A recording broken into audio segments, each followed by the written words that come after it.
Jemaat Tuhan, kaum wanita, WBI, puji Tuhan saudara bersuka cita dimanapun saat ini kita semua berada.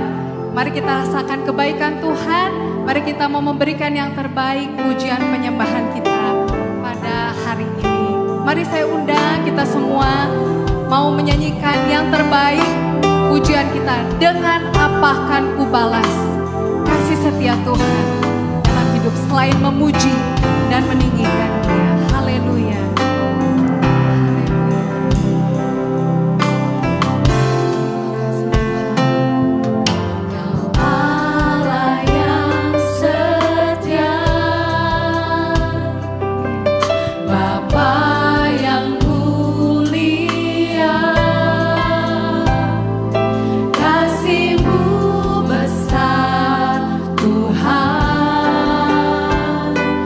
Kau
Bapa di dalam surga, dalam nama Tuhan Yesus Kristus, kami datang kepadamu ya Tuhan, mengucap syukur untuk kesempatan yang Tuhan berikan bagi kami WBI Korda Jabar untuk melakukan ibadah online. Kami mau memuji, memuliakan, membesarkan namamu Tuhan. Kami mau masuk dalam hadirat-Mu. Biar kiranya kuasa-Mu menguasai kami semua, sehingga kami boleh mengalami hadirat-Mu Tuhan. Kami juga mau menikmati firman kebenaran-Mu Tuhan, yang boleh menjadi kekuatan buat kami sekalian.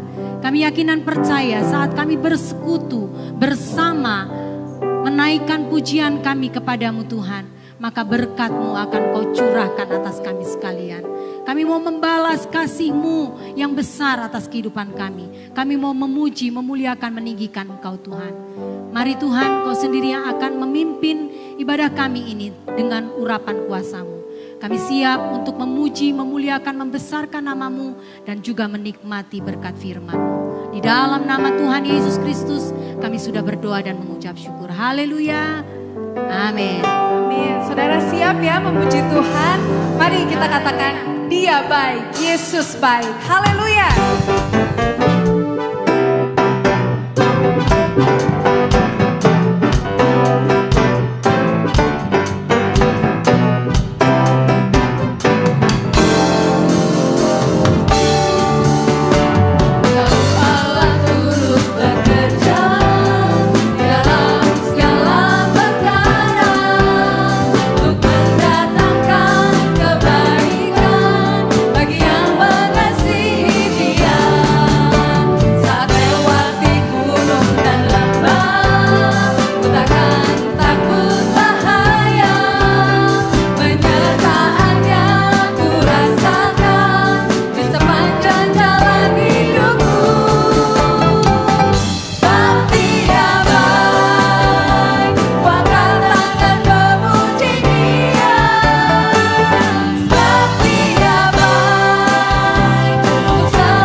Bagian yang terbaik yaitu firman Tuhan. Mari kita angkat pujian. Dia besar, ya Allah yang besar. Kami bersyukur Tuhan untuk kebaikan Tuhan. Mari kita nyanyikan dengan sukacita, dengan hati yang tulus di hadapan Tuhan. Ku hidup karena percaya.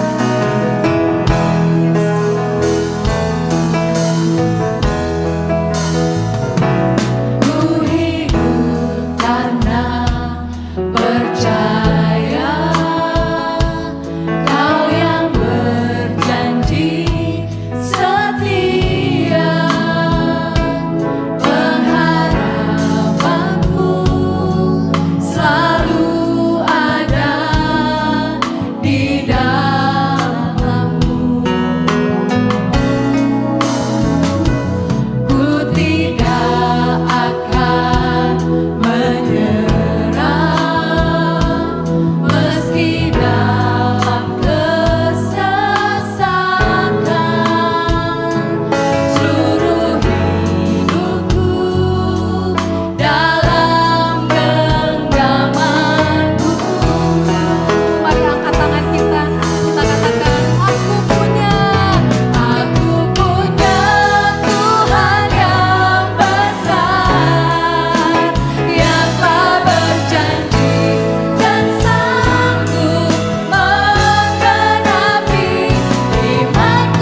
Shalom para wanitanya Allah dan saudara-saudara yang dikasihi oleh Tuhan Yesus Kristus. Saya selalu berharap dan berdoa agar kita semua baik-baik dan sehat-sehat selalu. Saudara, tema firman Tuhan saat ini adalah wanita yang kuat di masa sulit. Kita semua tahu bahwa saat ini dunia sedang mengalami kesulitan yang besar karena dilanda pandemi virus corona atau COVID-19. Hal ini tentu tidak pernah kita duga dan tidak pernah kita bayangkan sebelumnya. Akibatnya kita semua terkena dampaknya, sehingga mau tidak mau kita harus mengalami masa yang sulit. Kehidupan yang penuh tantangan lebih besar lagi. Namun sebagai anak-anak Tuhan, khususnya kita para wanita Allah, kita harus tetap kuat. Saudara, yang dimaksud kuat di sini tentu bukan soal keadaan fisik atau soal keuangan yang mapan. Tetapi kuat yang dimaksud adalah kekuatan dalam hal iman, mental, dan karakter kita. Bagaimana agar kita bisa menjadi wanita yang tetap kuat di masa sulit?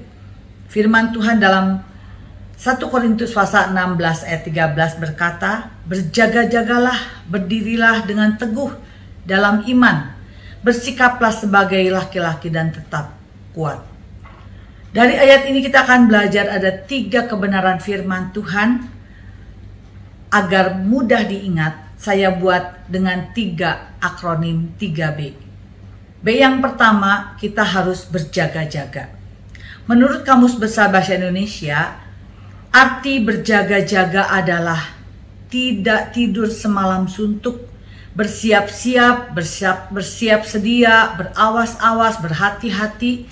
Jadi berjaga-jaga dapat diartikan bahwa kita harus selalu berhati-hati, harus bangun dan waspada. 1 Petrus 5 ayat yang ke-8 berkata, "Sadarlah dan berjaga-jagalah. Lawanmu si iblis berjalan keliling sama seperti singa yang mengaum dan mencari orang yang dapat ditelannya." Saudara, kita harus berjaga-jaga baik terhadap si iblis maupun terhadap pencobaan. Saudara, dalam Matius pasal 26 ayat 40b sampai dengan 41, Yesus berkata, "Tidakkah kamu sanggup berjaga-jaga 1 jam dengan aku? Berjaga-jagalah dan berdoalah, supaya kamu jangan jatuh ke dalam pencobaan. Roh memang penurut tetapi daging lemah." Saudara, Yesus mengingatkan kita semua untuk selalu berjaga-jaga dan berdoa. Sebab doa adalah nafas kehidupan kita, orang percaya. Doa adalah komunikasi yang nyata antara kita manusia dengan Allah Sang Pencipta kita. Dan doa bisa membuka mata roh kita untuk tetap terjaga terhadap setiap godaan dan keinginan kita, serta membuat kita tetap waspada untuk mengenali auman singa yang berusaha menerkam kita. Ketika kita bisa berjaga-jaga 1 jam bersama Tuhan, itu akan melahirkan pengenalan kita akan Dia dan sekaligus membuat kita tetap siaga, tetap berada dalam naungan Tuhan, dalam perlindungannya, sehingga kita juga dapat, dan itu juga dapat menutup setiap celah yang terbuka dalam hidup kita. Kalau 1 jam demi 1 jam dirangkai, maka itu akan menghasilkan sebuah kehidupan bersama Tuhan yang terus berkesinambungan dan akan menguatkan, menjadikan kita anak-anak Tuhan sebagai pemenang, bahkan lebih daripada pemenang dalam menghadapi segala tantangan dan kesulitan hidup ini. Baik itu masalah ekonomi, kesehatan, rumah tangga, bahkan kuasa iblis yang selalu berusaha untuk menghancurkan kita, sehingga iblis tidak akan dapat menipu kita dengan segala macam tipu dayanya. Saudara, saya ingat kisah tentang serangan kejutan yang diterima Angkatan Laut di pangkalan Pearl Harbor, Hawaii oleh pasukan Jepang. Saat itu Jepang melakukan serangannya pada tanggal 7 Desember tahun 1941. Pada hari Minggu pagi saat Jepang menyerang, ternyata tentara Amerika masih tertidur Mereka tidak siaga karena pada malam minggu itu mereka habis berpesta pora. Sehingga ketika pasukan Jepang menyerang, mereka tidak siap, tidak siaga. Akibatnya ada sekitar 1.177 orang pelaut tewas dan hanya 300 orang pelaut yang selamat. Saudara, dari kisah ini kita bisa belajar bahwa kita harus selalu waspada dan berjaga-jaga agar kita tidak terlambat untuk menyadari adanya bahaya yang selalu mengancam kita setiap saat. Untuk itu, mari kita bangun terus hubungan yang intim dengan Tuhan. Hidup dalam doa, selalu melekat kepada Tuhan agar kita semua tetap kuat. Yang kedua, kita harus berdiri teguh dalam iman. Saudara, agar kita bisa kuat, kita harus bersikap ofensif atau menyerang, bukan hanya sekadar bertahan defensif dalam menghadapi si iblis, musuh kita dengan segala tipu muslihatnya. 1 Petrus 5 ayat 9a berkata, lawanlah dia dengan iman yang teguh. Saudara, kita harus melawan iblis dengan iman yang teguh, karena kita tahu iblis sudah dikalahkan. Kita harus memahami strategi dari iblis yang hanya bisa dikalahkan oleh kuasa Tuhan. Untuk memiliki iman yang teguh, iman kita harus terus bertumbuh dalam Tuhan dan firman-Nya. Roma pasal 10 ayat 17 berkata, jadi iman timbul dari pendengaran dan pendengaran oleh firman Kristus. Saudara, firman Tuhan sangat berkuasa. Firman Tuhan selain dapat menguatkan iman kita untuk melawan tipu daya iblis, firman Tuhan juga akan membuat roh dan jiwa kita selalu kuat dan bahkan dapat menyehatkan tubuh kita.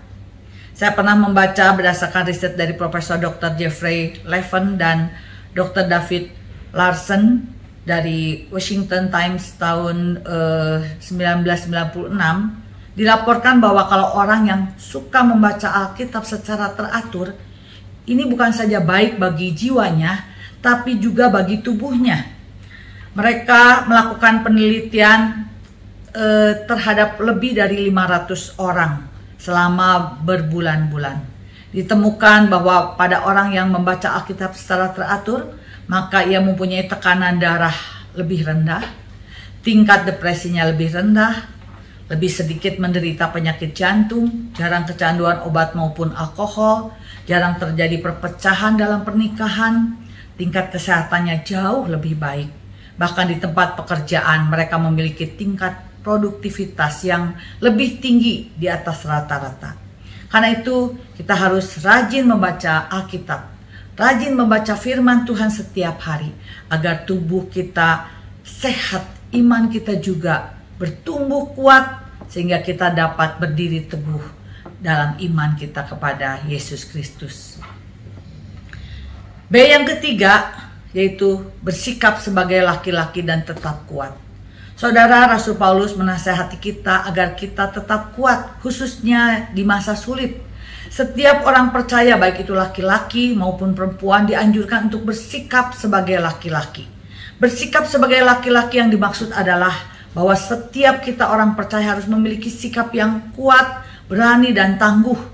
Karena laki-laki seringkali diidentikan sebagai seorang yang kuat, berani, tangguh, tahan uji, tidak takut, tidak mudah gentar, tidak mudah kecewa, tidak mudah putus asa. Sikap berani inilah yang dibutuhkan oleh setiap kita para wanita. Khususnya di masa pandemi ini, di masa-masa sulit di mana semua orang sedang hidup dalam ketakutan dan mengalami banyak masalah dan kesulitan hidup. Saya ingat kisah Julius Caesar, panglima perang Romawi yang terkenal dengan semboyannya, Vini, Vidi, Vici. Aku datang, aku melihat, aku menang. Semboyan ini mengilhami banyak orang, terutama karena keberanian Julius Caesar untuk membakar kapal perang pasukannya sendiri. Ketika menghadapi pasukan kerajaan Inggris yang jumlahnya jauh lebih banyak dan juga persenjataannya jauh lebih kuat, dan semangat juangnya jauh lebih tinggi. Tindakan Julius Caesar ini mengejutkan para panglima dan pasukannya, dan itu membuat mereka tidak punya pilihan lain selain menang, berperang, atau mati. Ternyata strategi itu berhasil. meningkatkan keberanian dan membakar semangat pasukan Romawi. Mereka berjuang habis-habisan dan hasilnya dengan mental baja, pantang menyerah, pasukan Romawi berhasil menaklukkan pasukan Inggris dan meraih kemenangan yang gilang gemilang. Saudara, apapun kapal-kapal kita saat ini yang selama ini menghambat kita, membuat kita tidak dapat meraih kemenangan, yang membuat hidup kita hidup dalam ketakutan, takut gagal, takut ditolak, bahkan takut mati, atau takut hal-hal lainnya. Saudara, firman Tuhan mengingatkan, jangan takut. Kita harus menyingkirkan semua kapal-kapal itu dan membakarnya, dalam tanda petik. Saudara, firman Tuhan berkata di dalam 2 Timotius pasal yang pertama ayat yang ke-7, dikatakan sebab Allah memberikan kepada kita bukan roh ketakutan, melainkan roh yang membangkitkan kekuatan, kasih, dan ketertiban. Jadi, kita semua jangan takut. Bersikaplah sebagai laki-laki dan tetaplah kuat di dalam Tuhan. Saudara, sebagai ayat terakhir, firman Tuhan berkata dalam Efesus pasal yang ke-6 ayat yang ke-10, akhirnya, hendaklah kamu kuat di dalam Tuhan, di dalam kekuatan kuasanya. Kiranya firman Tuhan ini menjadi berkat bagi kita sekalian. Tuhan Yesus memberkati. Shalom.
Mari ibu-ibu sekalian, kita sama-sama menutup ibadah WBI Korda Jabar. Saat ini kita sama tundukkan kepala. Bapa di dalam kerajaan surga, Tuhan Yesus, terima kasih untuk kasih dan anugerah Tuhan, untuk penyertaan Tuhan. Hari-hari yang kami lalui Tuhan Yesus, kami percaya kami selalu berjalan bersamamu. Engkau selalu memimpin dan menyertai kami. Sampai hari ini Tuhan Yesus, Engkau terus memimpin dan menyertai kami. Kami bersyukur Tuhan Yesus karena kami punya Bapa yang begitu baik buat kami sekalian. Bapa di surga, saat ini kami sudah mendengarkan firman-Mu. Biarlah firman-Mu Tuhan menguatkan hati kami, meneguhkan kami, memberikan pengharapan baru buat kami. Untuk kami tetap melakukan sesuatu yang baik bagi kemuliaan-Mu Tuhan Yesus. Berikan kami Tuhan semangat-Mu untuk tetap menyala-nyala di dalam setiap kehidupan kami. Bapa, terima kasih Tuhan Yesus. Kami menyerahkan setiap pribadi kami, seluruh WBI Korda Jawa Barat ke dalam tangan kasih Tuhan. Tuhan melawat satu persatu dari kami semuanya. Biarlah kami boleh dipersatukan hanya karena kasih yang daripada Tuhan. Kalau siang hari ini Tuhan Yesus, kami boleh mendengarkan mengakhiri ibadah WBI Korda Jabar saat ini Tuhan, kami semuanya bersyukur atas kasih dan anugerah Tuhan. Bapa di surga, kami menyerahkan semuanya ke dalam tangan-Mu. Terpujilah nama Tuhan. Biarlah hari-hari ke depan kami tetap berjalan bersama dengan Tuhan, dan Tuhan selalu memimpin dan menyertai kami. Terima kasih Tuhan Yesus. Maka damai sejahtera daripada Tuhan, kasih, anugerah, penyertaan Tuhan yang sempurna atas kami sekalian, memimpin dan menyertai kami selalu sampai Tuhan datang yang kedua kalinya. Bahkan Roh Kudus yang selalu memimpin dan menyertai seluruh kehidupan kami dari saat ini sampai Tuhan datang. Terima kasih Bapa di surga, kami menyerahkan doa ini hanya di dalam satu nama, yaitu Tuhan dan Juru Selamat kami yang hidup. Haleluya Yesus, haleluya. Amin.